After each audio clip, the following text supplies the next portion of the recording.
What up? What's going on, everybody? Such a blessing to see everybody, to be with you guys, to be in your presence. It's so amazing. Today I want to talk about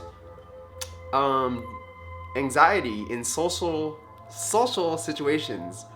So, basically for me, I used to have a lot of anxiety, and I still do today. I'm still working on it in social situations. But I have a few tips for you guys to help you guys with when anxiety comes up during social situations. From what I've learned during my journey, oh my gosh, I'm so excited to be here to explain this. All right, so number one, and usually people place this like as like a last like add-on to a bunch of tips, but I'm gonna just talk about this first because I think it's so important. Is practice. Absolutely, you gotta practice because that's the only way you can learn anything.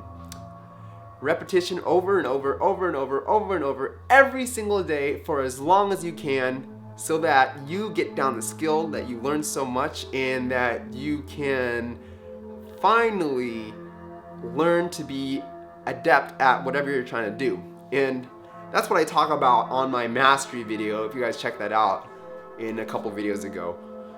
Okay, the next tip I have is, and this is not in any particular order, but it is acceptance and authenticity together, okay? You have to accept and realize that you have anxiety if something comes up when you're going into a group of people to talk to them, and you start to feel weird, like, oh man, well, I don't know what's happening. I don't know why I'm not talking. I don't know why I sound weird. I don't know why I say stupid stuff. I don't know why I freeze up. If any of these things comes up to you, sometimes you may really have anxiety. And the first thing you need to do is admit that and accept that. Because when you do that, you're becoming authentic with yourself, and that's when you can begin to start listening to what your feelings are actually saying. And for me, for the longest time, I was definitely not authentic with myself. I was just like, man, I do not have anxiety. I do not have anxiety. I can do this. I had such this grind mindset, like, I'm a man. I don't have to let these things bother me. I can do this. So I would grind. I would be such a hard grinder and be fighting against the grain, going against the resistance. And I was just working so hard, and it wasn't coming easy to me. But now that I've let go of that I let go of trying to be overcompensating for my lack of social skills and stuff, I don't have to be as weird anymore.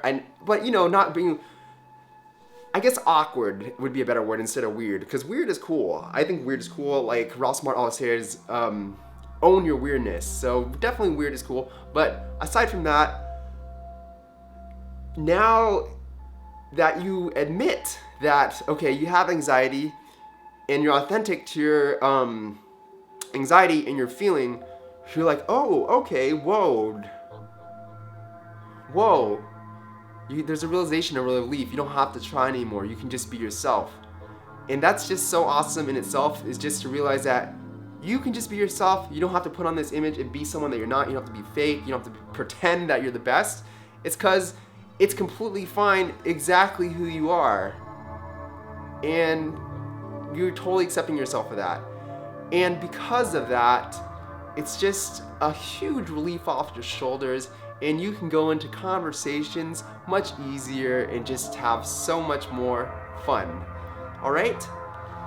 So the next thing is action, okay? Moving from thinking to action, okay? So you, as people that have anxiety, one of the first things that we do, and even before going into social situations, we psych ourselves out so much. By the time we get to talking, we freeze up. We're like, oh, we can't really talk, and we don't know what to do, or we say something that we didn't even want to say. So something that does that is because we're thinking too much. And what happens when we go into a social situation is we go into our strong habit, which is thinking.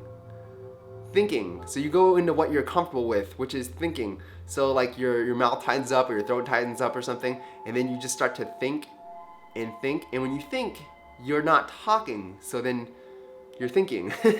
So basically, thinking to me is like an action too. So if you're talking, you're not thinking. So the kind of the thing is to kind of move into action more, from moving your action from thinking to talking, or just to doing something. And it's gonna feel weird at first because you're just not used to doing stuff instead of thinking, you know? So I don't know, it just helps to move around and do something weird, so you're not thinking, okay? It's not that you're trying to not think, you know, but you're trying to move into different actions, which could be talking, smiling, looking, just actions as simple as that, just like looking and waving. So moving into those things just really helps a lot, and it just really helps to break the ice, and it really is something courageous to do because you're the one creating you're initiating the action. And that in itself, you should give yourself a lot of credit for, even if you're just waving or smiling or saying hi or making eye contact. All those things count a bunch. All right, and the next thing I want to talk about is love, self-love. In every ounce of your fiber, you absolutely have got to love yourself. In every ounce of your feeling, make sure that you just really do love yourself, because when you go out there and take action and go in a social group and stuff, it takes a lot of courage. So you're gonna mess up. You're gonna mess up a few times, and when that happens, if you love yourself completely, and not saying it's like an easy thing to do, but you know, make a meditation or a practice of loving yourself a lot. And in areas that you find that you're not loving yourself, just try to figure out like where you do love yourself, and then focus on those things, and then that will make you slowly to begin to grow on loving yourself more and more and more.